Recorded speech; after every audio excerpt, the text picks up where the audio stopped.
In the rolling hills of southeastern Africa, where the land stretches endlessly toward the horizon, a warrior king rose from obscurity, a man who would forge one of the most powerful kingdoms in African history. His name was Shaka Zulu. The story of the Zulu tribe begins long before Shaka. The Zulu people were originally a small clan among the many Nguni-speaking tribes who migrated to southern Africa over centuries. They lived in scattered homesteads, practicing cattle farming and cultivating crops. But their political power was limited until the early 19th century. By the late 1700s, southern Africa was a land of shifting alliances and growing tensions. The region was populated by dozens of small chiefdoms, all competing for land, cattle, and influence. Amid this chaos, a child was born who would change the course of history. Shaka was born in 1787, the illegitimate son of Senzanga Kona, a Zulu chief, and Nandi, a woman from the nearby Langeni clan. Because of his illegitimacy, Shaka and his mother were cast out. They lived as outcasts, moving from clan to clan, but it was during these years that Shaka learned the art of survival and war. At a young age, Shaka joined the Mthethwa army, led by Chief Dingiswayo, a powerful ruler known for his diplomacy and military strategy. Under Dingiswayo's mentorship, Shaka excelled as a warrior and a leader.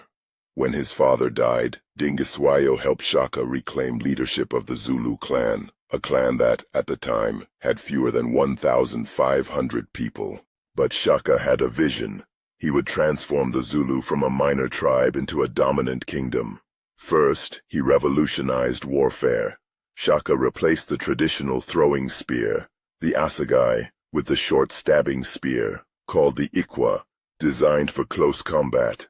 He trained his warriors in tight formations, such as the famous buffalo horns tactic, where warriors would encircle and crush their enemies. Through cunning diplomacy, ruthless efficiency, and sheer force, Shaka began conquering neighboring tribes. He offered two choices: join the Zulu or be destroyed. Many tribes were absorbed into his growing army. Others were scattered or eliminated entirely. The result was a sweeping transformation of the region known as the Mfikane, or the Crushing, a period of warfare, displacement, and consolidation across southern Africa. Under Shaka's rule, the Zulu nation was unified. He organized society with strict discipline, introduced new ceremonies, and instilled a fierce sense of identity and pride. His warriors became legendary, not just for their fighting skills, but for their loyalty and endurance.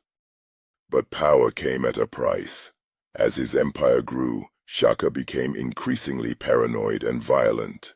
After the death of his mother Nandi in 1827, his grief turned into madness. He ordered a year of mourning.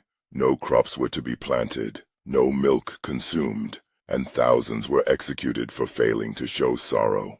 Fearing his erratic behavior, Shaka's own brothers plotted against him. In 1828, Shaka was assassinated by Dingaan and Malangana, with the help of a loyal servant named Mbupa. His death marked the end of a fierce and visionary reign, but not the end of the Zulu nation. Today, the legacy of Shaka Zulu lives on. The Zulu remain one of the largest ethnic groups in South Africa, proud of their heritage, language, and traditions. Statues, schools, and streets bear his name. To some, he was a brutal warlord.